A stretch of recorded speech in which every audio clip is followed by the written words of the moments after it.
அன்சால்வபிள் question, அதாவது விடை தெரியாத கேள்வி. இது எல்லாரோட லைஃப்லேயுமே ஏதாவது ஒரு இடத்துல நடந்துக்கிட்டு தாங்க இருக்கும். ஸ்டில் இப்போ இந்த வீடியோ பார்த்துட்ருக்கிறதுல நிறைய பேருக்கு ஒரு விடை தெரியாத கேள்வி இருக்கும். அவங்க இருக்கிற வீடாக இருக்கட்டும், இல்லை அவங்க இருக்கிற ஒரு பெரிய அப்பார்ட்மெண்ட்டாக இருக்கட்டும், இல்லை ஆஃபீஸாக இருக்கட்டும், ஏதாவது ஒரு இடத்துல ஸ்கூல், காலேஜ், எக்ஸெட்ரா, இந்த மாதிரி எதனா ஒரு இடத்துல அவங்களுக்கு விடை தெரியாத ஒரு கேள்வி இருந்துக்கிட்டு தாங்க இருக்கும். எதனால் இந்த ஆஃபீஸில் இந்த பாத்ரூம் மட்டும் லாக்லேயே இருக்குது, எதனால் இந்த அப்பார்ட்மெண்ட்டில் இந்த வேயை மட்டும் யூஸ் பண்ணவே மாட்டுறாங்க, இப்படி விடையே தெரியாத கேள்விகள் நிறைய பேரோட மண்டையில் ஓடிக்கிட்டு தாங்க இருக்கும். எஸ், இன்றைக்கி நம்ம பார்க்க போகிற ஒரு ஸ்டோரிலையும் இதே மாதிரி தாங்க. ஒரு அப்பார்ட்மெண்ட்டில் ஒரு மிஸ்ட்ரி இருக்குது. அது என்ன மிஸ்ட்ரிங்கிறது புதுசாக வாடகைக்கு போன அந்த கப்புள்ஸுக்கு தெரியலை. ஆனால் போக போக அதை பற்றின விஷயங்களை தெரிஞ்சிக்க ஆரம்பிக்கிறாங்க. அங்கே இருக்கிற, அதாவது ஆல்ரெடி அந்த அப்பார்ட்மெண்ட்டில் வாழ்ந்துக்கிட்டு இருக்கிற ஓனர்ஸ், அங்கே ஆல்ரெடி இருக்கிற ஓனர்ஸ்லாம் இருப்பாங்க இல்லையா மற்ற அப்பார்ட்மெண்ட்டில், அவங்களுக்கு தெரியாத ஒரு விஷயத்தை கூட புதுசாக வாடகைக்கு போன இந்த கப்புள்ஸ் தெரிஞ்சுக்கிட்டு அந்த அப்பார்ட்மெண்ட்டில் இருக்கிறவங்க எல்லாருக்குமே ஹெல்ப் பண்ணியிருக்கிறாங்க. சேலம் ஆத்தூருக்கு போகிற வழியில் இருக்கிற ஒரு ஊரில் நடந்த உண்மையான சம்பவத்தை தான் எனக்கு ஒருத்தவங்க ஷேர் பண்ணியிருக்கிறாங்க இன்ஸ்டாகிராமில். அதை பற்றி தான் இன்றைக்கி நம்ம ஸ்டோரியில் பார்க்க போகிறோம். Welcome to our show devil's kitchen.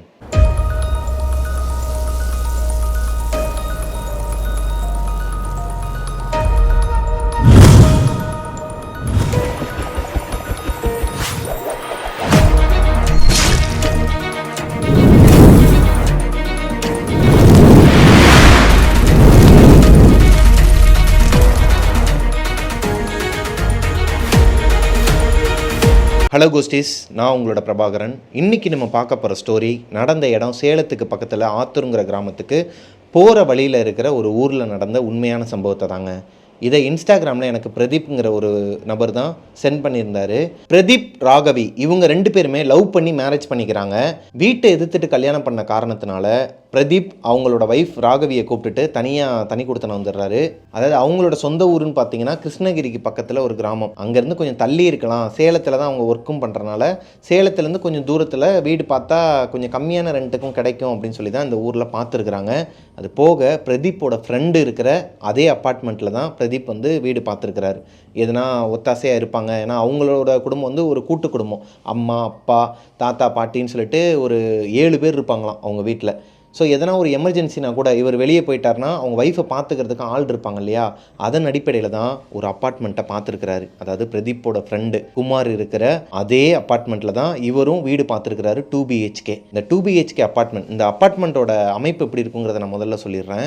ஒரு பெரிய கேட் இருக்குமாங்க, அதுக்குள்ளே கீழே கார் பார்க்கிங்லாம் இருக்கும். கீழே 2 1 BHK இருக்குமா, அதாவது 2 1 BHK அப்பார்ட்மெண்ட் இருக்கும்.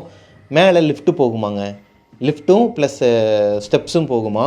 மேலே 2 BHK 2 இருக்குமா, அதுக்கு மேலே 2 BHK 2 இருக்குமா செகண்ட் ஃப்ளோரில், அதுக்கு மேலே மொட்டை மாடி.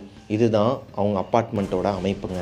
இப்போ பிரதீப் பார்த்துருக்குது செகண்ட் ஃப்ளோரில் இருக்கிற 2 BHK அப்பார்ட்மெண்ட் தான். ரொம்பவே பிடிச்சிருது. லிஃப்ட்டும் இருக்குது, அட்மாஸ்பியரும் ஒரு மாதிரி ரொம்ப சூப்பராக இருக்குது. வெளியே அவுட்டராக இருந்தாலுமே கொஞ்சம் இறைச்சல்லாம் இல்லாமல் கொஞ்சம் நல்லா இருக்கிற மாதிரி ஒரு ஃபீல். சுற்றிலும் ஒரு மாதிரி க்ரீனரியாக இருக்குதாங்க. இந்த வயல்வெளியெலாம் இருக்கும்பாங்க இல்லையா, அந்த மாதிரி இந்த வயல்வெளிக்கு நடுவில் ஒரு அப்பார்ட்மெண்ட். அந்த ஏரியாலே இவங்களோட அப்பார்ட்மெண்ட் தான் பெரிய அப்பார்ட்மெண்ட் தான். இந்த வீடு பிடிச்ச அடுத்த செகண்டே அன்றைக்கி ஈவினிங்குள்ளேயே வீடை ஷிஃப்ட் பண்ணிடுறாங்க. ஷிஃப்ட் பண்ணுறதுனா என்னங்க, அவங்க வீட்டிலேருந்து எதுவும் எடுத்துகிட்டு வரல, இவர் வீட்டிலேருந்து எதுவும் எடுத்துகிட்டு வரல. அவங்க ஃப்ரெண்டை கூப்பிட்டு போயிட்டு பக்கத்தில் இருக்கிற ஒரு ஃபர்னிச்சர் ஷாப்பில் மொத்தமாக எல்லாமே புதுசாக தான் வாங்கிட்டு வந்துருக்குறாங்க. புதுசாக வாங்கிட்டு வந்து வீட்டுக்கு பாலும் காய்ச்சிடுறாங்க. இவங்க இந்த அப்பார்ட்மெண்ட்டுக்கு வந்ததுலேருந்தே இவங்களுக்கு ஒரே ஹாப்பிங்க. ஏன்னா யாருமே இல்லை அப்படிங்கிற ஒரு எண்ணமே வராதான் அவங்க ஒய்ஃபுக்கு, ராகவிக்கு. ஏன்னா அவங்க வீட்டை மிஸ் பண்ணிட்டு இருந்திருக்காங்க. அவங்களோட வீட்டில் கூட்டு குடும்பமாக, அண்ணன், அப்பா, தம்பி, அக்கா, பெரியப்பா, சித்தப்பான்னு சொல்லிட்டு பெரிய குடும்பமாக இருந்தாலும் எல்லாரையும் உதறி தள்ளிட்டு இவர் கூட வந்திருக்கிறாங்க. இவருக்கு ஒரு கில்ட்டினஸ் இருந்துக்கிட்டே தான் இருந்திருக்குது. இந்த அப்பார்ட்மெண்ட்டுக்கு வந்து ஒரு 2 மாதத்தில் அந்த கில்ட்டினஸ் போயிருச்சாங்க. ஏன்னா இங்கே இருக்கிறவங்க எல்லாருமே ராகவியை அவங்களோட பொண்ணு மாதிரி பார்த்துக்கிறாங்க, அவங்க கூட பிறந்தவங்க மாதிரி பார்த்துக்கிறாங்கன்னொன்னையும் ஓகே, லைஃப் செட்டில் ஆயிடுச்சுடா, இதுக்கப்புறம் நம்ம ஓடி உழைச்சி குழந்தை பிறக்கிறதுக்கு முன்னாடியே எதனா ஒன்று சேர்த்து இந்த அப்பார்ட்மெண்ட்டே வாங்கிடலாம் அப்படிங்கிற ஒரு எண்ணத்துக்கும் வராரு Pradeep. Every weekend Saturday Sunday வந்துட்டாலே இந்த அப்பார்ட்மெண்ட்டில் இருக்கிறவங்கள கையிலேயே பிடிக்க முடியாதாங்க. இந்த டம் ஜெராக்ஸு, அப்புறம் இந்த மாதிரியான பாட்டுக்கு பாட்டு அந்த மாதிரி கேம்லாம் விளாண்டுக்கிட்டு இருப்பாங்களாம். சிறுசு பெருசுங்கிற ஒரு வித்தியாசம் இல்லாமல் ஜாலியாக உட்காந்து விளாண்டுட்டு இருப்பாங்களாம். சீட்டு கட்டு விளாட்றது, மொட்டை மாடியில் அப்படி இருக்குமாங்க, கலகலன்னு இருப்பாங்களாம். ஆனால் எவ்ரி சாட்டர்டே சண்டேல எதனா ஒரு டே வந்து அமாவாசையாக வந்துருச்சுன்னு வச்சுக்கோங்களேன், இந்த இவங்க வந்து 3 மாதத்துக்கிட்ட ஆக போது இவங்க ஒரு விஷயத்தை நோட் பண்ணியிருக்கிறாரு, பிரதீப்பும் சரி ராகவியும் சரி. அமாவாசை அன்னைக்கு மட்டும் சாட்டர்டே இல்லை சண்டே வந்துச்சுன்னா யாருமே வீட்டை விட்டு வெளியவே வரமாட்டாங்களாம். ஈவினிங் 7 மணிக்கு மேலே கப்சுப்புன்னு ஆயிருமாங்க. பிரதீப் மட்டும்தான் மொட்டை மாடிக்கு போவாராம். அதையுமே அந்த வீட்டில் இருக்கிறவங்க, அந்த அவரோட ஃப்ரெண்டு குமாரோட அப்பா இருக்கார் இல்லையா, அவர் திட்டுவாராம், சத்தம் போடுவாராம். அவனும் இப்படி தான் என் பேச்சை கேட்க மாட்டேங்கிறான், நீங்கள் 2 பேரும் போகக்கூடாது, அமாவாசை அதுமா எப்பயுமே வந்து மேலேயும் போகக்கூடாது கீழேயும் போகக்கூடாது, அவங்கவுங்க வீட்டுக்குள்ளே போயிடணும், 7 மணிக்கு மேலே வெளியே யாருமே வரக்கூடாதுன்னு சொல்லி ஒரு நிபந்தனையை வைக்கிறாங்க. இது புதுசாக இருக்குங்க பிரதீப்க்கு. ஏன்னா பிரதீப்க்கு இந்த மாதிரியான விஷயங்கள் எல்லாம் நம்பிக்கை கிடையாது. இந்த அமாவாசை, ராகு காலம், கெட்ட நேரம், இந்த மாதிரியான விஷயங்கள் எல்லாம் நம்பிக்கை கிடையாது. அவர் குமாரை கூப்பிட்டு திட்டுறாரு, டேய் நல்லா தானடா போயிட்டு இருக்குது, எதுக்கு அவங்க அப்பா தேவையில்லாமல் இந்த மாதிரிலாம் பேசுகிறாரு. அப்பா மட்டும் இல்லை மச்சி, இந்த அப்பார்ட்மெண்ட்டில் இருக்கிற எல்லாருமே இப்படி தான் பேசுவாங்க. ஏன்டா அப்படி என்னடா ஆக போகுது, அமாவாசை அன்னைக்கு ஏன் மேலே வரக்கூடாங்கிறாங்க. அது அப்படி இல்லை மச்சான், ஒரு நாள் நைட்டு நாங்கள் இதே மாதிரி தான் கலகலன்னு விளாண்டுக்கிட்டு இருந்தோம். அமாவாசை அன்னைக்கு மேலே யாருமே வரக்கூடாதுங்கிறது தெரியறதுக்கு முன்னாடி எல்லாரும் கலகலப்பாக விளாண்டுட்டு இருக்கும்போது திடீர்னு குமாரோட தாத்தா ஒரு மாதிரி பிஹேவ் பண்ண ஆரம்பிச்சிருக்கிறாரு. அவரு நார்மலாவே இல்லையாங்க, ஒரு மாதிரி சைக் மாதிரி பண்ணியிருக்கிறாரு. வேமா இங்கிட்ட அங்கிட்ட நடந்துட்டு இருப்பாராம். எப்பயுமே வாக்கிங் போயிட்டு தான் இருப்பாராம். அவர் சீட்டு கட்டில் ஆடுவாராம், வாக்கிங் போயிட்டு இருப்பாராம். அந்த டைமில் நைட்டு ஒரு 9-9:30 இருக்குமாங்க. சாட்டர்டேனாலே எல்லாருமே ஃபன் பண்ணுவாங்க, சண்டே லீவுங்கிறனால நைட்டு ஒரு 12 மணி வரைக்கும் விளாண்டுட்டு தான் போவாங்களாம். அன்றைக்கி அமாவாசைங்கிறனால அந்த தாத்தா நடந்துட்டு இருந்தவர் திடீர்னு வேகமாக போயிட்டு ஒரு கம்பியில் முட்ட ஆரம்பிச்சிருக்கிறாரு. சும்மா ஏதோ ப்ராங்க் பண்ணுறாருன்னு நினச்சிட்டு இவங்களும் விட்டுறாங்க, சிரிச்சிருக்கிறாங்க. ஒரு கட்டத்துக்கு மேலே அந்த தாத்தா மயக்க முட்டை விழுந்திருக்கிறாரு. என்னமோ ஏதோன்னு சொல்லி போய் பார்க்கும்போது தான் தெரியுது அவர் கேம் விளாட்ல, உண்மையாகவே பண்ணியிருக்கிறாருன்னு. என்னாச்சு அந்த தாத்தாக்கு, நல்லா விளாண்டுட்டு இருந்தவர் ஏன் திடீர்னு அப்படி பண்ணணும்? அந்த அப்பார்ட்மெண்ட்டில் இருக்கிற ஒருத்தர் டாக்டராங்க, அந்த லோக்கல் ஏரியாவில் இருக்கிற ஒரு கிளினிக் வச்சிருக்கிறாரு.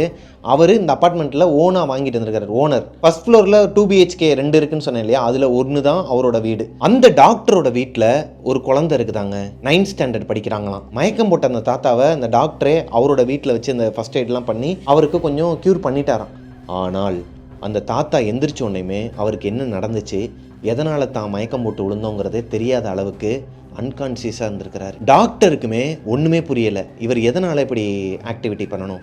இவர் பண்ணது நார்மல் ஆக்டிவிட்டி கிடையாது, ஒரு மாதிரியான அப்நார்மல் ஆக்டிவிட்டி. இது அந்த டாக்டரால் சொல்ல முடியலை. ஒருவேளை மென்டலி எதனா அஃபெக்ட் ஆகிருப்பாருன்னு சொல்லிட்டு பையன்கிட்ட சொல்ல முடியாது இல்லையா, அதுவும் எடுத்தங்கோத்தன்னு பேச முடியாதுன்னு விட்டுறாரு. அன்னைக்கு நைட்டு யாருமே விளாடலை. இந்த சம்பவம் நடந்தோடனே எல்லாருமே அவங்கவுங்க வீட்டுக்கு போயிடுறாங்க. நைட்டு ஒரு 12:30 மணி இருக்குமாங்க. நல்லா தூங்கிட்டு இருக்கிறாங்க. அந்த அப்பார்ட்மெண்ட்டே ஒரு மாதிரி மயான அமைதியாக இருக்குது. திடீர்னு இந்த டாக்டரை அவங்க ஒய்ஃப் எழுப்புறாங்க. என்னமோ ஏதுன்னு சொல்லிட்டு இவரும் பதறி அடிச்சுட்டு எந்திரிக்கிறாரு. பார்த்தா 9th ஸ்டாண்டர்ட் படிக்கிற அவரோட பொண்ணு ஆளை காணும். அவங்களோட மெயின் டோர் ஓப்பனில் இருக்குது. வெளியே போகிறதுக்கு பயமாக இருக்குது, நீங்கள் வாங்கன்னு சொல்லிட்டு ஒய்ஃப் சொல்கிறாங்க. ஒய்ஃப் எப்பயுமே பயப்படவே மாட்டாங்களாம். அந்த அப்பார்ட்மெண்ட்டில் இருக்கிறவங்க முதல்ல வாங்கி வந்தவங்க எல்லாருமே அந்த ஏரியாவை நல்லா பழக்கம் பிடிச்சிச்சு, நல்லா பழகிட்டாங்க. பயப்படுறதுக்கு எந்த ஒரு அவசியமே கிடையாது. ஆனால் ரொம்ப பதட்டம் அடைஞ்சதை பார்த்து இவர் ஆல்ரெடி டிஸ்டர்ப் ஆகிருக்கிறாரு. இந்த தாத்தா ஏன் இந்த மாதிரி ஒரு அப்நார்மல் ஆக்டிவிட்டி பண்ணாருன்ட்டு. இப்போ இவங்க ஒய்ஃப் பண்ணுறதுமே இவருக்கு அப்நார்மல் ஆக்டிவிட்டி மாதிரி தான் இருக்குது. என்னாச்சு இவங்க எல்லாருக்கும்? சரி குழந்தை எங்கன்னு சொல்லிட்டு எந்திரிச்சு தேடலான்ட்டு வெளியே வந்திருக்கிறாரு. வெளியே யாருமே இல்லை. மொட்டை மாடியில் தான் முதல்ல போய் பார்த்துருக்கிறாரு. மொட்டை மாடியிலையும் யாருமே இல்லை. கீழே இந்த இரும்பு கேட்டை மூடுறதுக்கு ஒரு கொக்கி மாதிரி இருக்குங்க, இப்படி லாக் இருக்கும். அதை யாராச்சும் ஒருத்தவங்க இப்படி டொப்புன்னு அடித்தா இப்படி இருக்கும். இந்த மாதிரி ஒரு சத்தம் கேட்குது. கீழே துண்டாக கேட்குதாங்க, 2nd ஃப்ளோர் வரைக்கும், அதாவது மொட்டை மாடி வரைக்குமே கேட்டிருக்குது. என்னமோ எதுன்னு சொல்லிட்டு கீழே ஓடி போய் பார்த்தா அந்த குழந்தை கீழே நின்று சம்மந்தமே இல்லாமல் அந்த கேட்டை போட்டு ஆட்டிக்கிட்டு இருக்குதாங்க. தூக்கத்தில் எந்திரிச்சு நடக்கிற வியாதியும் அந்த குழந்தைக்கு கிடையாது. அதே நேரத்தில் இந்த நேரத்தில் எதுக்காக அந்த பொண்ணு அங்கே போய் நின்றுக்கிட்டு இந்த ஆக்டிவிட்டி பண்ணணும்? இவங்க அப்பா, அதாவது இந்த டாக்டர் பின்னாடி போய் ஒரு சவுண்டு கொடுத்ததும் அப்பையும் அதே மாதிரி தான் பண்ணிகிட்டே இருந்திருக்கிறாங்க. திரும்ப திரும்ப பண்ணதே தான் பண்ணிகிட்டு இருந்திருக்கிறாங்க. இவருக்கு ஒரு மாதிரி தூக்கி போட்டுருக்குதுங்க. கிட்டக்க போய் அந்த பொண்ணை பிடிச்சி என்னமாச்சுன்னு சொல்லிட்டு 2 உழுக்கு உழுக்கிறாரு. அப்பயும் அப்படியே தான் இருக்கிறாங்க. திடீர்னு பெருமூச்சு வாங்கிட்டு வெளியே கையை காட்டிட்டு அப்படியே மயக்கம் போட்டு விழுந்துருச்சாங்க அந்த பொண்ணு. என்னமோ அதுன்னு சொல்லிட்டு மேலே தூக்கிட்டு போயிருக்கிறாரு. பல்ஸ்லாம் பார்த்துருக்கிறாரு, நார்மலாக தான் இருக்குது எல்லாமே. என்ன நடக்குது இந்த அப்பார்ட்மெண்ட்டில் ஒன்றுமே புரியலை டாக்டருக்கு. சரி ஓகே, இதை யார்கிட்டையும் ஷேர் பண்ணாத, குழந்தைய வந்து எதனா தப்பாக எதனா கைடு பண்ணி அங்கே கூட்டிகிட்டு போ, இங்கே கூட்டிகிட்டு போ, அந்த சாமியார்ட்ட கூட்டிட்டு போன்னு சொல்லிட்டு என் குழந்தைய படாத பாடு படுத்திடுவாங்க, அப்பேற்பட்ட ஆட்கள்லாம் இருக்கிறாங்க இந்த அப்பார்ட்மெண்ட்லாம் சொல்லி அவங்க ஒய்ஃப் கிட்ட சொல்லி மறைச்சிடுறாரு. அவங்க அப்பா மேலே தூக்கிட்டு போய் தூங்க வச்சதுக்கு அப்புறமாவும் அந்த குழந்தை என்ன பண்ணியிருக்கிறாங்கன்னா, இருக்கிற மற்ற 4 அப்பார்ட்மெண்ட்லேயும், அதாவது ஒரு அப்பார்ட்மெண்ட் மட்டும் காலியாக இருக்குது, அதில் தான் இப்போ பிரதீப்பும் ராகவியும் வந்திருக்கிறாங்க. அந்த அப்பார்ட்மெண்ட்டில் ஆள் இல்லை, செகண்ட் ஃப்ளோரில். மற்ற எல்லா ஃப்ளோரையுமே போய் தட்டுன்னு தட்டியிருக்கிறாங்க, கதவை உடனே வச்சிருக்கிறாங்க, காலிங் பில் அமைக்கிருக்கிறாங்க, எல்லாருமே வெளியே வந்திருக்கிறாங்க. இதில் என்ன ஒரு கேள்விக்குறினா, ஒரே ஒரு குழந்தை 9th ஸ்டாண்டர்ட் படிக்கிற அந்த ஒரு குழந்தையால் எப்படி 4 வீட்லேயும் அட் அ டைமில் சேம் டைமில் கதவை போட்டு உடைக்க முடியும், பெல் அடிக்க முடியும்? இது ஒரு மாதிரி அமானுஷ்யமாக இருந்திருக்குதுங்க. இப்போ வேறு வழியே இல்லை. இவர் டாக்டர் வந்து சொல்லிடுறார், இந்த மாதிரி என் பொண்ணு பண்ணா, எப்பா குமார் உன்னோட அப்பா பண்ணார் இல்லையா, அந்த மாதிரி தான் என் பொண்ணு பண்ணுறா அப்படின்னு சொன்னதுக்கப்புறமா இவங்க எல்லாருமே அவங்க ஊரில் இருக்கிற ஒரு காளியம்மன் கோயில் இருக்குமாங்க, ரொம்ப ஃபேமஸான கோயிலாம். அங்கே இந்த சித்திரை திருவிழா மாதிரி, மதுரையில் சித்திரை திருவிழா எப்படியோ அந்த மாதிரி கொண்டாடுவாங்களாம் பயங்கரமாக. அங்கே கூட்டு போயிட்டு அங்கே இருக்கிற பூசாரிக்கிட்ட நடந்ததெல்லாம் சொல்லி அங்கேருந்து தாயத்தெல்லாம் வாங்கிட்டு வந்து, இந்த எந்திர மாதிரி தகடுலாம் வச்சுருப்பாங்க இல்லையா, வீட்டுக்கு வெளியெல்லாம் பார்த்துருப்பீங்க, இந்த மாதிரி தகடுலாம் வாங்கிட்டு வந்து வாசல்லலாம் கட்டி வச்சுருக்கிறாங்க. கேட்டுலேயும் ஒரு கருப்பு கயிறு ஒன்று கட்டி வச்சுருக்கிறாங்க. இப்போது அந்த அப்பார்ட்மெண்ட் ஃபுல்லாகவே 4 பக்கமும் எப்பயுமே நைட்டு தூங்கும்போது எலுமிச்சம்பழத்தை நசுக்கி 2 பக்கமும் பிச்சு போட்டுருவாங்களாம். 2 எலுமிச்சம்பழத்தை அந்த ரெட் கலரில் குங்குமம்லாம் தடவி வாசலில் வைப்பாங்களாம். பிரதீப் கிட்ட நடந்த இந்த விஷயத்த சொல்கிறாரு குமார். சொன்னதுக்கப்புறமா அவருக்கு இதிலலாம் நம்பிக்கை இல்லை. டேய், அந்த குழந்தை தூக்கத்தில் எழுந்திரிச்சு போயிட்டு கேட்டை போட்டு ஆட்டர்னு ஆட்டியிருக்குண்டா, இல்லை எதனா வாங்கி தர மாட்டேன்னு சொல்லியிருப்பார் அவங்க அப்பா, அதனால அதை யூஸ் பண்ணிக்கிட்டு இவங்க கேட்குறதெல்லாம் வாங்கி கொடுத்துருப்பாங்களா இதுக்கப்புறம். அப்படிலாம் கிடையாது மச்சி, நீ நினைக்கிற மாதிரிலாம் கிடையாது. இங்கே ஏதோ ஒன்று தப்பாக இருக்குது. அப்புறம் என்ன ஹேருக்கு நீ வந்து என்னை இங்கே கூப்பிட்டு வந்த, நான் வீட்டில் அவ்வளோ நான் தனியாக விட்டுட்டு போகிறேன். இல்லை மச்சி, இதில் தான் ஒரு விஷயம் என்னென்னா, எப்பயுமே அமாவாசை அன்னைக்கு மட்டும்தான் இந்த சம்பவம் நடக்குமாங்க. எதனா ஒரு அமானுஷம் நடக்குமா அந்த அப்பார்ட்மெண்ட்டில். அதை தெரிஞ்சுக்கிட்ட அப்பார்ட்மெண்ட்டில் இருக்கிறவங்க எல்லாருமே, ஏன்னா இவர் பிரதீப் மட்டும்தான் வாடகைக்கு வந்திருக்கிறாரு, மற்றவங்க எல்லாருமே அங்கே ஓனாக வாங்கிட்டு வந்திருக்கிறாங்க, லோன் போய்கிட்டு இருக்கு. இப்போ சடனாக விற்றா அவங்க எல்லாருக்குமே நட்டம் தான். இங்கே அதுக்கு இந்த அமானுஷத்தோட இதை எப்படி சரி கட்டுறதுங்கிறத தானே பார்ப்பாங்க ப்ராக்டிக்கலாக. அப்படி தான் வாழ்ந்துக்கிட்டு இருந்திருக்கிறாங்க அந்த அப்பார்ட்மெண்ட்டில் இருந்தவங்க எல்லாருமே. பிரதீப்க்கு இன்னுமே நம்பிக்கை வரலங்க. என்னடா சொல்கிற, ஏன்டா கரெக்டாக அமாவாசை அன்னைக்கு மட்டும் நடக்கணும்? அப்படி பார்த்தா நாளைக்கு தான் அமாவாசை, நாளைக்கு வந்து நான் வீட்டை விட்டே வெளியே வரக்கூடாதுங்கிறியா? நாளைக்கு தான் ராகவிக்கு பர்த்டே. ராகவிக்கு பர்த்டே, அதுமா 12 மணிக்கு நான் மொட்டை மாடியில் வச்சு கேக் வெட்டணும். அது போக எல்லாரையுமே நான் கூப்பிட்டு போவேன், இங்கே இருக்கிறவங்க எல்லாருமே வரணும்னு நான் ஆசைப்பட்டு டெக்காருக்கெல்லாம் சொல்லி வச்சிருக்கிறேன் மச்சி. என்னடா சொல்கிறேன், என்கிட்ட ஒரு வார்த்தை கூட சொல்லலை. நான் ஏன்டா உங்ககிட்ட ஒரு வார்த்தை சொல்லணும்? இப்போ மேலே வச்சு பண்ணுறதுல என்னடா இருக்குது, எல்லாருமே ஜாலியாக தானே பேசிட்டீங்க. அப்படி பண்ண வேணாம் மச்சான், தயவு செஞ்சு சொல்கிறேன். பர்த்டே வந்து நம்ம அடுத்த நாள் காலையில் கூட நம்ம வீட்டுக்குள்ளே வச்சு பண்ணிக்கலாம்னு சொல்லி எவ்வளோ சொல்கிறார். இது போக அமாவாசை முடிகிற வரைக்குமே, முடிஞ்சு அடுத்த நாள் வரைக்குமே நான்வெஜ் சாப்பிட மாட்டாங்களாம். இதுதான் அந்த அப்பார்ட்மெண்ட்டில் ரூல்ஸ் அண்ட் ரெகுலேஷன் மாதிரி போட்டு அவங்களே வாழ்ந்துக்கிட்டு இருக்காங்க. அதனால தான் இப்போ வரைக்கும் வேறு எந்த அமானுஷத்தையும் அவங்க ஃபேஸ் பண்ணலை. ஆனால் பிரதீப் இதுக்கெலாம் ஒத்துழைக்கவே இல்லைங்க. சிக்கன்லேருந்து மட்டன்லேருந்து எல்லாமே நான் செய்வேண்டா, என் ஒய்ஃபோட பர்த்டே செலிப்ரேஷனுக்கு நீங்கள் எல்லாருமே வரீங்க, அவ்வளோதான் டாட்டுன்னு சொல்லிட்டு அவர் வேலையை பார்க்க ஆரம்பிச்சிட்டாராம். இப்போ அப்பார்ட்மெண்ட்டில் இருக்கிறவங்க எல்லாருமே சேர்ந்து இது முடியவே முடியாது திட்டி ஒரு வழியாக வேறு வழியும் இல்லை அவருக்கு. ஏன்னா அவர் வந்து டெனண்ட்டாக தான் வந்திருக்கிறாரு, மற்றவங்களாம் ஓனர்ஸ், அவங்க சொல்கிறதான் கேட்டாகணும். இவர் பிரதீப் வீட்டில் தங்கியிருக்கிறார் இல்லையா, அந்த வீட்டோட ஓனருக்கு ஃபோன் போட்டு நடந்ததை சொல்லி அவருமே ஸ்ட்ரிக்டாக கட்டன் கரெக்டாக சொல்லிடுறாரு, இந்த வேலையை மட்டும் நீங்கள் பார்க்கக்கூடாது, உங்களோட வீட்டுக்குள்ளே நானும் பண்ணிக்க, மேலே மொட்டை மாடிலாம் பண்ணக்கூடாதுன்னு. மொட்டை மாடியில் பண்ணாமல் வீட்டில் நைட்டு 12 மணிக்கு பர்த்டே செலிப்ரேஷனுக்கு எல்லா வேலையும் பார்த்து வச்சிருக்கிறாரு. பர்த்டே செலிப்ரேஷனுக்கு என்னென்னலாம் பண்ணணுமோ எல்லா டெக்காரையும் அவரோட ஹால்லேயே பண்ணி வச்சிடுறாரு. அவங்களோட ஒய்ஃப் ராகவி தூங்கிட்டு இருக்கிறாங்க. கொஞ்ச நேரத்தில் 12 மணி ஆக போகுது. இந்த டெக்கார் பண்ண பசங்க எல்லாருமே 10-10:30க்கெலாம் கிளம்பிடுறாங்க அந்த அப்பார்ட்மெண்ட்லேருந்து. இப்போது அந்த டெக்கார் பண்ண பசங்க கீழே வண்டியில் ஏறும்போது எல்லா டெக்கார்ஸையும் வந்து வச்சுட்டு பண்ணி கொடுத்துட்டு வீட்டிலேருந்து கிளம்பி போகும்போது வண்டி பஞ்சருங்க. அவங்க வீட்டு வாசலில் வச்சு வண்டி பஞ்சராக இருக்குது. ஸ்டெப்னி இருந்திருக்குது, அதை மாற்றிட்டு அந்த பசங்க அங்கேருந்து கிளம்பிட்டாங்க. வீட்டுக்குள்ளே பிரதீப் மட்டும்தான் உட்காந்துருக்கிறாரு, மற்ற யாருமே வரலை.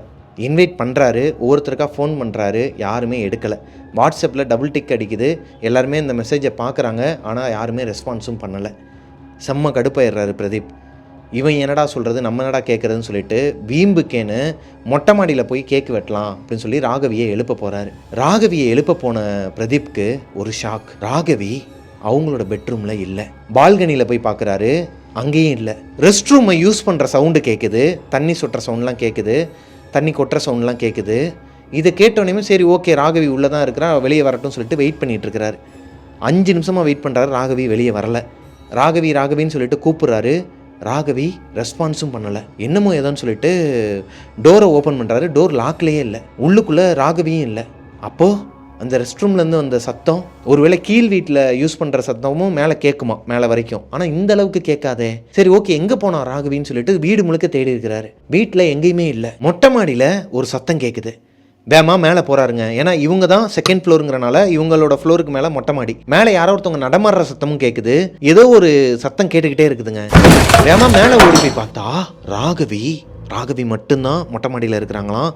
மொட்டை மாடியில் லைட்டு கூட போடலையாங்க. இவர் போய் தான் லைட்டு போட்டிருக்கிறாரு. அந்த கும்மு இருட்டில் மயான அமைதியில் ராகவி மட்டும் இந்த தாத்தா முட்டினார் இல்லையா ஒரு வாட்டர் டேங்க் மேலே, அந்த டேங்க் மேலே அதுக்கு சிமெண்ட்லேயே பண்ணியிருப்பாங்களாம். அந்த வாட்டர் டேங்க்கில் ராகவியும் முட்டிக்கிட்டு இருக்கிறாங்களாங்க. தனியாக முட்டிக்கிட்டே இருக்கிறத பார்த்துட்டு இவருக்கு டக்குன்னு அந்த தாத்தா ஞாபகம் தான் வந்திருக்குது. குமார் சொன்னார் இல்லையா அந்த பாஸ்ட்டில் நடந்த விஷயத்தெல்லாம்.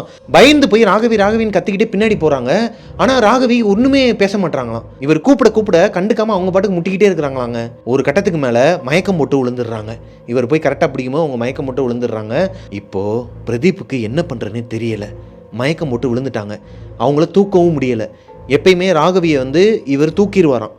லவ் பண்ணும்போதும் சரி, இப்போ கல்யாணத்துக்கு அப்புறமும் சரி, அவங்கள தூக்குற வெயிட்டில் தான் அவங்க இருப்பாங்க. இவரால் தூக்க முடியுமா? ஆனால் அன்னைக்கு நைட்டு ஏன் அவங்க ஒய்ஃபை தூக்க முடியலைங்கிறது அவருக்கு ஒரு கேள்விக்குறியாக இருந்திருக்குது.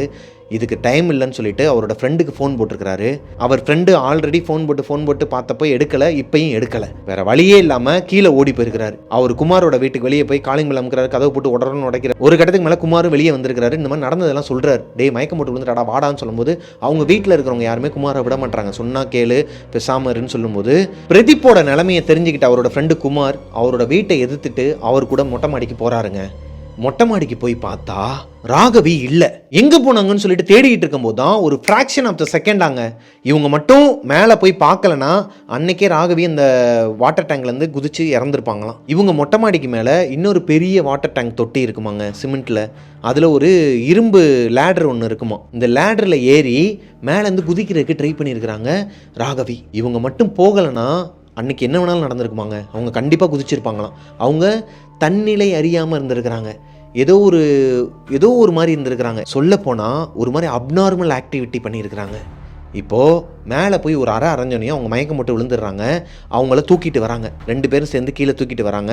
கீழே அவங்க ரூமுக்கு தூக்கிட்டு வந்ததுக்கப்புறமா இப்போ குமார் பிரதீப்பை திட்டுறாருங்க.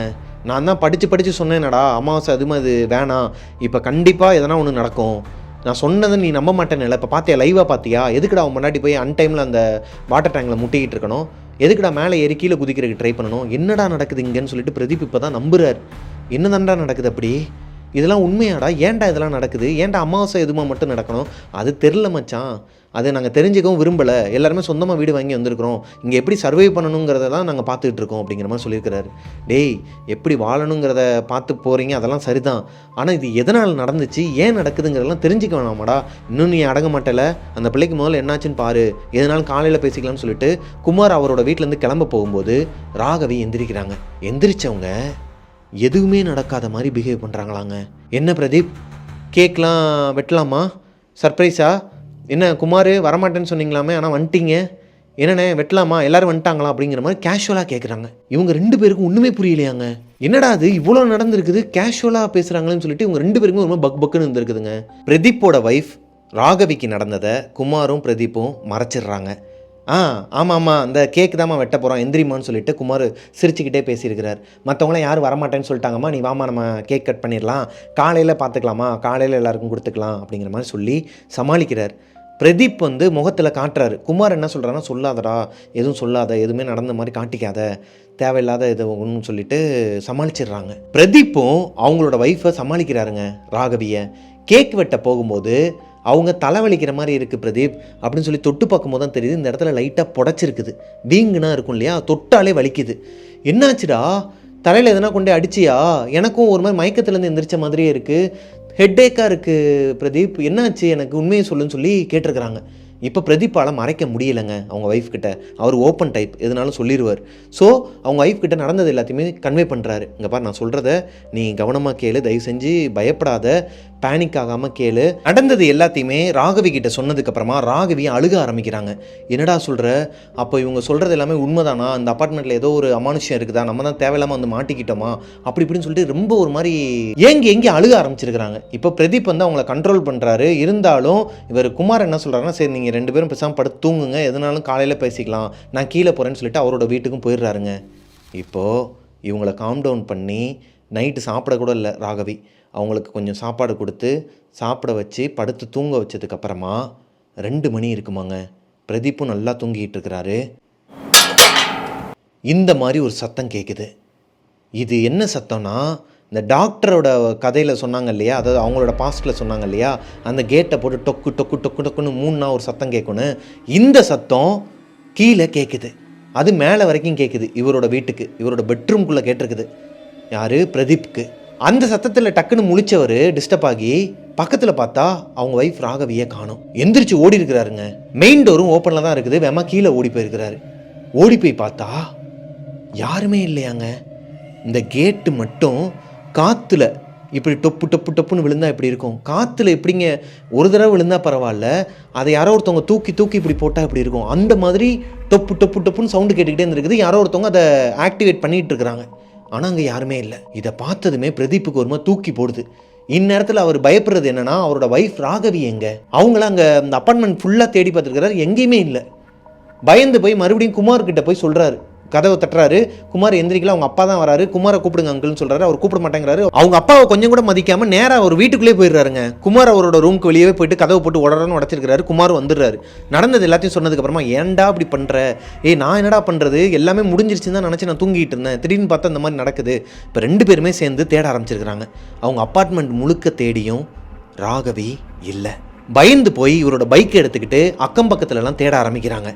தேடும்போது யாருன்னே தெரியாத ஒரு கிழவி, ஒரு பாட்டி, அதாவது ரொம்ப வயசான ஒரு கிழவியாங்க, நடக்கவே முடியாமல் ஒரு மாதிரி தத்தக்க புத்தக்க நடந்து வந்துட்டு இருக்கு தான் அந்த ரோட்டில். நான் சொன்னேன் இல்லையா, ஒரு மாதிரி வயல்வெளி மாதிரி தான் இருக்குன்னு, அங்கே தென்னை மரம்லாம் வரிசையாக இருக்குமா. அந்த இடத்துல இந்த பாட்டி மட்டும் நடந்து வந்துட்டு இருக்குது. இந்த பாட்டியை அவங்க இதுக்கு நாள் வரைக்கும் பார்த்ததே கிடையாது. இந்த பாட்டி கிட்ட கேட்குறாங்க, இந்த மாதிரி ஒரு பொண்ணை பார்த்தீங்களான்னு சொல்லும்போது, அந்த சுடுகாட்டு பக்கமாக தான் ஒரு பிள்ளை வேமா ஓடிக்கிட்டு இருந்துச்சு, வேமா போ சீக்கிரமாக போய் காப்பாற்றுங்க அப்படிங்கிற மாதிரி சொல்லிட்டு அந்த பாட்டிக்கு நடக்க ஆரம்பிச்சிருச்சாங்க. இப்போது பைக் எடுத்துக்கிட்டு பதறி போயிட்டு, இந்த சுடுகாடு எங்கே இருக்குன்னு இவர் தெரியாதான் பிரதீப்க்கு, குமார் தான் கூப்பிட்டு போகிறாரு. பிரதீப்புக்கு தெரியாதுன்னா ராகவிக்கும் சுடுகாடு எங்கே இருக்குன்னு தெரியாது இல்லையா. ஆனால் கரெக்டாக சுடுகாட்டுக்குள்ளே அவங்க போயிருக்கிறாங்க. அந்நேரத்தில் 2-2:30 மணிக்கு சுடுகாட்டில் ராகவிக்கு என்ன வேலை? பிரதீப்பும் குமாரும் அந்த சுடுகாட்டுக்கு வெளியே பைக்கை போட்டு வேமா உள்ளே ஓடி போய் பார்த்தா 2:30 மணிக்கு அந்த சுடுகாட்டில் யாருமே இல்லை. அந்த வெட்டியான்ட்டு ஒருத்தர் இருப்பார் இல்லையா, அவருமே இல்லை. மயான அமைதி. மயானத்தில் அந்த பொண்ணு மட்டும், ராகவி மட்டும் உட்காந்து தலைவிரி கோலமாக தலையை விரித்து போட்டு கரெக்டாக ஒரு திசையில், அவங்க எந்த பக்கம் திரும்பி உட்காந்துருக்குறாங்களோ அந்த திசை எங்கன்னா இவங்களோட அப்பார்ட்மெண்ட்டு. அங்கே அவங்க பின்னாடி போய் நின்று பார்த்தோன்னா அவங்களோட அப்பார்ட்மெண்ட் தெரியுதாங்க. அந்த திசையை பார்த்த மாதிரி தலையெல்லாம் விரித்து போட்டு ஒரு மாதிரி இப்படியே சுற்றிக்கிட்டே இருந்துருக்குதுங்க அந்த பொண்ணு. அங்கே இருக்கிற அந்த அட்மாஸ்பியருக்கும் இந்த பொண்ணு பண்ணுற அந்த அப்நார்மல் ஆக்டிவிட்டிக்கும் எப்படிங்க இருந்திருக்கும் பிரதீப்புக்கும் குமாருக்கும்? தூக்கி போட்டிருக்குதுங்க. எவ்வளவோ முயற்சி பண்ணியிருக்கிறாங்க, அவங்களால அந்த அந்த சுயநினைவுக்கு கொண்டு வரவே முடியலையாம். ஏதோ ஒரு விஷயத்தில் லாக் ஆகிக்கிட்டு அங்கேயே பார்த்துக்கிட்டு என்னென்னமோ பேசுகிறாங்களாம், என்னென்னமோ மந்திரம்லாம் உச்சரிக்கிறாங்களாம். ஒன்றுமே புரியலையாங்க. என்ன பண்ணுறேன்னு தெரியாமல் பிரதீப் ஓங்கி ஒரு அறை விட்டுருக்கிறாரு. மறுபடியும் இப்போது முறைச்சிருக்கிறாங்க. தடவை அவர் தொட்டிக்கு மேலே வச்சு அரைஞ்சப்போ மயக்கம் போட்டு விழுந்துட்டாங்க ராகவி. இப்போ முறைச்சிருக்கிறாங்க. அது ராகவியோட கண்ணே கிடையாதாங்க. ராகவியோட அந்த ஒரு ஆக்டிவிட்டீஸே கிடையாதான். அவங்களோட ஃபேஸ் ரியாக்ஷனே அது கிடையாதான். ரொம்ப கொடூரமாக பயங்கரமாக இருந்துச்சான் பார்க்குறதுக்கே. முறைச்சிட்டு மயக்கம் போட்டு விழுந்துட்டாங்க. அவங்கள மறுபடியும் கூப்பிட்டுட்டு ரிட்டன் வரும்போது அந்த ஒரு பாட்டி வழிகாட்டினாங்க இல்லையா, அந்த பாட்டி யாருன்னே தெரியலையா. அந்த பாட்டி அவங்க நடந்த ஸ்பீடுக்கெலாம் இந்நேரத்துக்கு அங்கேருந்து ஒரு 500 மீட்டருக்குள்ளே நடந்திருக்க மாட்டாங்களாம். ஆனால் ரிட்டன் வரும்போது அந்த பாட்டி அங்கே இல்லை. அதை இவங்களும் பெருசாக எடுத்துக்கல. நேராக இவங்களோட அப்பார்ட்மெண்ட்டுக்கு வந்துடுறாங்க. அப்பார்ட்மெண்ட்டுக்கு வந்ததுக்கப்புறமா இவங்களோட குமாரோட வீட்டிலேருந்து எல்லாருமே வராங்க. இப்போ இந்த அளவுக்கு நடந்துச்சுன்னு சொன்னதும் எல்லாருமே ஒன்று கூடுறாங்க. இங்கே என்ன தான் நடக்குது அதை நான் தெரிஞ்சிக்காமல் விட மாட்டேன்னு சொல்லிட்டு பிரதீப் சொல்கிறாரு. இப்போ குமார் பிரதீப்பை அறையிறாரு. இன்னுமே நீ திருந்தலையாடா, இங்கே என்ன நடக்குது என்ன நடக்கணுங்கிறதெல்லாம் தெரிஞ்சுக்கணும்னு இப்போ என்ன உனக்கு அவசியம், அந்த பிள்ளையை அதுலேருந்து எப்படி வெளியே கொண்டு வரணுங்கிறத மட்டும் பாரு, சரி ஓகே நான் பார்த்துக்கிறேன்னு சொல்லிட்டு பிரதீப்போட சித்தப்பா அவர் ஒரு பெரிய மாந்திரிகவாதியாங்க. அதாவது தமிழ்நாடு தான் அவர், ஆனால் அவங்களோட ஃப்ரெண்ட்ஸ் எல்லாருமே கேரளாவாம். அங்கே சோட்டானிக்கர பகவதி அம்மா ஒரு கோயில் இருக்குது தான். அந்த கோயிலில் ரொம்ப காலமாக அங்கே இருந்திருக்கிறாரு, அவங்க ஃப்ரெண்ட்ஸோடு இருந்திருக்கிறாரு. அது போக நிறைய அமானுஷ்யங்கள்லாம் ஓட்டுவாங்களாம், அங்கே பேய் பிடிச்சவங்களாம் ஓட்டுவாங்களாம். அந்த ஒரு கேங்கில் இருந்த ஒரு நபர் தான் பிரதீப்போட சித்தப்பா. அவருக்கு ஃபோன் போட்டு அவர் அடுத்த நாள் காலையில் ஒரு 10-10:30 இருக்குமாங்க இவங்களுக்கு வந்துடுறாங்க. இவங்களோட அப்பார்ட்மெண்ட்டுக்கும் வந்துடுறாரு. அவங்களோட ஆட்கள் 4 பேரை கூப்பிட்டுட்டு இப்போது அங்கே அந்த அப்பார்ட்மெண்ட்டை சுற்றி ஒரு மாதிரி ரெட் கலர் பொடியை வச்சு கோடு மாதிரி போட்டு வச்சுருக்கிறாங்க. இவங்க பண்ணுறது எல்லாமே ஒரு மாதிரி அமானுஷ்யமாக இருந்திருக்குது. அந்த அப்பார்ட்மெண்ட்டில் இருக்கிற ஓனர்ஸ் எல்லாருக்கும் இது பிடிக்கல. ஏன்னா வெளியே இருந்து பார்க்குறவன் என்ன நினைப்பான், அந்த ஏரியாவில் இருக்கிறவங்களாம் இது ஒரு பேய் வீடு, இதுக்கப்புறம் ஃப்யூச்சரில் அவங்க அதை சேல் பண்ணணுன்னா கூட அவங்களுக்கு கஷ்டமாயிரும் இல்லையா, அதனால இவங்களுக்கு பிடிக்காமல் வந்து திட்டுறாங்க. இருந்தாலும் குமாரும் பிரதீப்பும் சமாளித்து இந்த பூஜையை ஸ்டார்ட் பண்ணுறாங்க. பூஜையை ஸ்டார்ட் பண்ணும்போது ராகவியோட உடம்புக்குள்ளே மட்டும் பேய் வரலங்க. இந்த டாக்டரோட பொண்ணு இருக்காங்க இல்லையா, இந்த 9th ஸ்டாண்டர்ட் படிக்கிற பொண்ணு, அவங்க இப்போ 10th ஸ்டாண்டர்ட் படிச்சுட்டு இருக்கிறாங்க, வயசுக்கு வந்த பொண்ணு. அந்த பொண்ணு அவங்களோட வீட்டில் அலறல் சத்தம் பயங்கரமாக கேட்டிருக்குது. இந்த 4 பேர் இவங்க கூட வந்திருக்காங்க இல்லையா, அந்த சாமியார் கூட, அதாவது இவங்க பெரியப்பா கூட, அதில் ஒருத்தர் எந்திரிச்சு போய் கீழேருந்து அந்த பொண்ணை இழுத்துட்டு வராராம், அதாவது கூட்டு வராராம். அவங்க அப்பா டாக்டருமே வந்து பின்னாடியே வராராம், என்ன பண்ணுறதுன்னு தெரியாமல். அந்த பொண்ணு கண்ணுலாம் ஒரு மாதிரி கருப்பாகி ரொம்ப ஒரு மாதிரி கொடூரமாக அப்நார்மலாக ட்ரீட் பண்ணியிருக்குதுங்க. ராகவி அந்த 10th ஸ்டாண்டர்ட் படிக்கிற டாக்டரோட பொண்ணு, 2 பேரையுமே ஒரு வட்டத்துக்குள்ளே உட்கார வச்சுட்டு சுற்றிலும் எலுமிச்சம்பழத்தை வச்சு என்னென்னமோ பண்ணிகிட்டு இருக்கிறாங்களாங்க. சந்தனம்லாம் வச்சு ஏதோ மந்திர வார்த்தைகள்லாம் சொல்லிட்டு இருக்கிறாங்களாம். இப்போது குமாரோட தாத்தா அவராகவே வந்து நிற்கிறாராங்க வாசலில். வந்து நின்னவர் இவங்க வாசலில் தோரணை மாதிரி கெட்டி வச்சு இந்த தகடுலாம் வச்சுருக்காங்கன்னு சொன்னேன் இல்லையா, அது எல்லாத்தையும் அத்து போடுறாராம். அது எல்லாத்தையுமே அத்து போட்டது மட்டும் இல்லாமல் அந்த தகடை எடுத்து அவர் கையில் கீரை போடுறாராம். இப்போ குமார் போய் அவரை தடுத்து பிடிச்சிக்கிறாரு. மற்றவங்க எல்லாருமே அவரை பிடிச்சி மறுபடியும் அவரையும் போய் உட்கார வைக்கிறாங்க அந்த வட்டத்துக்குள்ளே. ஆக மொத்தம் யார் யாரெல்லாம் ஒவ்வொரு அமாவாசையில் பாதிக்கப்பட்டாங்களோ எல்லாரோட உடம்புக்குள்ளேயுமே அந்த ஆத்மா இருந்திருக்குதுங்க, இந்த அமானுஷ்யம் இருந்திருக்குதுங்க. இதுவே இப்போ தான் தெரியுது அந்த அப்பார்ட்மெண்ட்டில் இருந்தவங்களுக்கு. அப்போ பிரதீப் பண்ணது கரெக்டான ஒரு விஷயந்தாங்கிறத இப்போ தான் அண்டர்ஸ்டாண்டே பண்ணிக்கிறாங்க. இத்தனை நாளாக அது கூட குடும்பம் நடத்திட்டு இருந்திருக்கிறாங்க. ஒவ்வொரு அமாவாசைக்கும் அது வெளியே வருமா. இப்போ இந்த பூஜையோட எண்டில் என்ன தெரிய வருதுன்னா, இந்த வீடு இவங்க வாங்கியிருக்காங்க இல்லையா ஒரு பில்டர்கிட்ட இருந்து, இந்த பில்டரோட அப்பா பாவம் பண்ணி நிறையா தப்பு பண்ணி வட்டிக்கு கொடுத்து நிறையா குடும்பத்தை சீரழித்து அழித்து அந்த காசில் வாங்கி போட்ட இடம் தான் இந்த இவ்வளோ பெரிய இடமா. இந்த இடத்துல செய்வன சூனியம் எல்லாமே வச்சுருக்குறாங்களாங்க. இந்த இடத்த பில்டிங்காக கட்டுறதுக்கு முன்னாடி வெறும் ஒரு மாதிரி காடு மாதிரி தான் இருக்குமா, இந்த செடிலாம் வளர்ந்து இருக்குமா. அதில் இவங்களுக்கு ஆகாத யாரோ ஒருத்தர் அகோரிகளை வச்சு, அகோரிகள்னு சொல்லுவாங்க இல்லையா, நம்ம நான் கடவுள் ஆரியா படம் அந்த படத்தில் பார்த்துருப்பீங்க, அந்த மாதிரி அகோரி சாமியை கூட்டு வந்து அதில் யாருமே இந்த மாதிரி பண்ண மாட்டாங்களாம் மோஸ்ட்லி. அந்த மாதிரியான ஒருத்தரை தேடி பிடிச்சி கூட்டு வந்தது மட்டும் இல்லாமல் இந்த சுடுகாட்டில் எப்பயுமே யாருமே இருக்க மாட்டாங்க. அதை தெரிஞ்சுக்கிட்டு அந்த காலத்திலேயே அந்த சுடுகாட்டில் இருந்து ஒரு மண்டை ஓடு எடுத்து அங்கே சில பூஜைகள் பரிகாரங்கள்லாம் பண்ணி அதில் செய்வினை ஏவலை ஏவி விட்டு அதை இந்த இடத்துக்குள்ள புதைச்சிருக்கிறாங்களாம், நடுவில் புதைச்சிருக்கிறாங்களாம். அது உள்ளே இருக்கிற வரைக்குமே ஒவ்வொரு அமாவாசை எதுவுமா அது பண்ணது அமாவாசை அன்னைக்கு தானா. அமாவாசை அன்னைக்கு அந்த அப்பார்ட்மெண்ட்டில் எதனா ஒரு ரத்த காயம், எதனா ஒரு அசம்பாவிதம் அமானுஷ்யம் நடந்துக்கிட்டு தான் இருக்குமா. இப்போ அதை தெரிஞ்சுக்கிட்டவங்க இந்த சாமியார் மூலமாகவே, அதாவது பிரதீப்புங்கிறவரோட பெரியப்பா மூலமாகவே அந்த இடத்த தோண்டியிருக்கிறாங்க, அடியில் தோண்டியிருக்கிறாங்க. தோண்டி உள்ளே இருக்கிற அந்த மண்டவோட எடுக்கிற வரைக்குமே அப்பார்ட்மெண்ட்டில் இருக்கிறவங்க இன்க்ளூட் பிரதீப் உட்பட நம்பிக்கை இல்லையாங்க. என்னடா இது ஏவல் செய்வனுங்கிறான், அதை எப்படி அங்கே வந்து வச்சா அது மூலிமா எப்படி அமானுஷம் வரும், இது ஒன்றும் புரியலையே அப்படிங்கிற மாதிரி தான் நினச்சிட்டு இருந்திருக்கிறாரு. ஆனால் அவர் சொன்ன இடத்துல அவர் சொன்ன மாதிரியே ஒரு மண்டை ஓடு இருந்திருக்குது உள்ள. இவர் ஃப்ரெஷ்ஷாக வெளியூர்லேருந்து வர ஒரு நபர், அவங்க ஆட்களை கூப்பிட்டுட்டு, அவர் இதுக்கு முன்னாடி இந்த அப்பார்ட்மெண்ட்டுக்கு வந்ததே கிடையாது. வந்திருந்தார்னா அவரே உள்ளே புதைச்சி வச்சுட்டு இந்த மாதிரி எடுக்கிறாருங்கிற ஒரு கருத்து இருந்திருக்கும். இவங்க எல்லாருக்குமே ஒரு மாதிரி தூக்கி போட்டிருக்குதுங்க. அப்போது இது எல்லாமே உண்மையா? இப்போது அதிலிருந்து வெளியவும் வந்துடுறாங்க. அவர் அதை வெளியே எடுத்ததுக்கப்புறமா சில விஷயங்கள்லாம் சொல்லி அந்த அப்பார்ட்மெண்ட்டுக்கே, மொத்த அப்பார்ட்மெண்ட்டுக்கும் நடு இடத்துல வச்சு பூஜை பண்ணியிருக்கிறாங்க.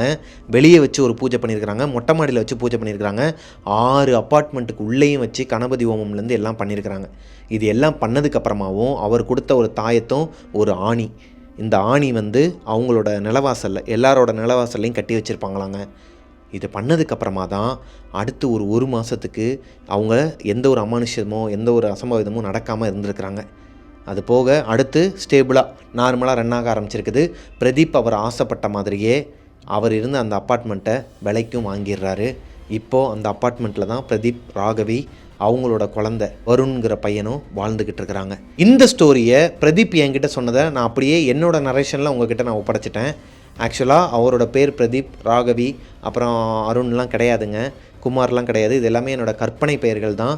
அவங்களோட ஒரிஜினல் நேமையும் ஊர் நேமையும் மென்ஷன் பண்ண வேணான்னு சொன்னாங்க. அதனால தான் நான் சேலம் பக்கத்தில், ஆத்தூர் பக்கத்தில் ஒரு கிராமம்னு சொல்லி ஒரு கற்பனையாக தான் சொன்னேன். இந்த ஸ்டோரி உங்களுக்கு கண்டிப்பாக பிடிச்சிருக்குன்னு எனக்கு தெரியும். பிடிச்சிருந்துச்சுன்னா லைக் பண்ணிடுங்க. நிறைய பேர் சப்ஸ்கிரைப் பண்ணாமல் பார்க்குறீங்க, சப்ஸ்கிரைப் பண்ணிவிட்டு பாருங்கன்னு சொல்லியிருந்தேன். அதுக்கு திமிருத்தனமாக ஒரு பிள்ளை என்ன போட்டிருந்துச்சுன்னா, சப்ஸ்கிரைப் பண்ணாமல் பார்த்தா தானே நல்லாயிருக்கும் அப்படின்ட்டு ஸ்மைலிலாம் போட்டிருந்துச்சு. அப்படிலாம் பண்ணாதம்மா, திட்டிப்பிடுவேன். ஏன்னா கஷ்டப்பட்டு தான் எடுக்கிறோம். கஷ்டப்பட்டு நம்ம ஒரு விஷயத்தை பண்ணுறோம் அப்படின்னா நீங்கள் அதுக்கு ஊக்கம் இருந்தால் ஒரு சப்ஸ்கிரைப் பண்ணுறது, பெல்லைக்கான திட்டை விடுறது, இந்த மாதிரிலாம் பண்ணிங்கன்னா தான் நம்மளால் ஒரு எனர்ஜியோடு போக முடியும். ஸோ அதனால் நக்கல் பேச்சுக்கு இடம் இல்லாமல் தயவு செஞ்சு சப்ஸ்கிரைப் பண்ணிடுங்க. உங்களோட வாழ்க்கையிலையும் இதே மாதிரி எதனா அமானுஷம் நடந்திருக்குது, அதை என்கிட்ட ஷேர் பண்ணணும்னு நினச்சிங்கன்னா மிஸ்டர் பிரபாகரன் அப்படிங்கிற இன்ஸ்டாகிராம் ஐடிக்கு எனக்கு வந்து இன்பாக்ஸ் பண்ணுங்கள். பிரபாகரன் அஃபிஷியலில் ஆல்ரெடி ஹவுஸ்ஃபுல்லாகி நிரம்பி வளைஞ்சிட்ருக்கு. அதனால் அங்கே வேணாம். இதுக்கப்புறம் மிஸ்டர் பிரபாகரன்கிற இன்ஸ்டாகிராம் ஐடி தான் இனிமேல் நம்ம கோஸ்டிஸ்க்கு அஃபிஷியல் ஐடி. அங்கே வந்து எனக்கு இன்பாக்ஸ் பண்ணுங்கள். அப்படியே மிஸ்டர் பிரபாகரன் இன்ஸ்டாகிராமை ஃபாலோ கொடுத்துருங்க. ஏன்னா 700 ஃபாலோவர்ஸ் தான் இருக்குது. எல்லாருமே வரீங்க, அங்கேயும் ஃபாலோ பண்ணாமல் என்ன கண்டென்ட் இருக்கோ அதை மட்டும் பார்த்துட்டு போயிடுறீங்க. ஃபாலோ பண்ணிங்கன்னா நல்லாயிருக்கும். Thank you so much. நெக்ஸ்ட்டு ஒரு சூப்பரான ஸ்டோரியில் உங்களை மீட் பண்ணுற வரைக்கும் டாட்டா.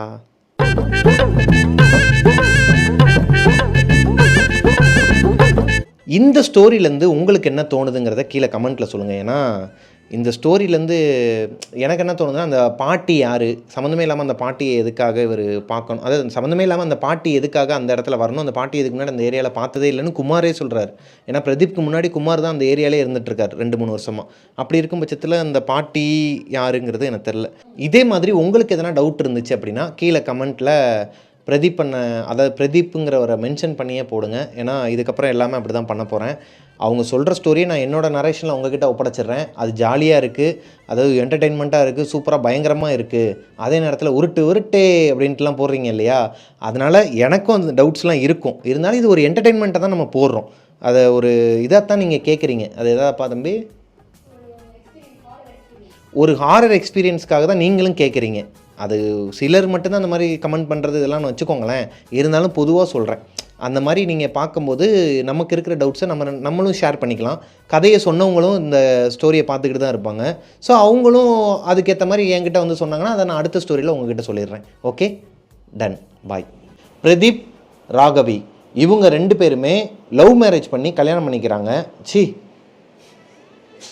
லவ் மேரேஜ் பண்ணி கல்யாணம் பண்ணிக்கிறாங்க. அதான் லவ் பண்ணி மேரேஜ், அதுதான்ப்பா ஏதோ ஒரு இதில் லவ் மேரேஜ் பண்ணி கல்யாணம் பண்ணிக்கலாம்.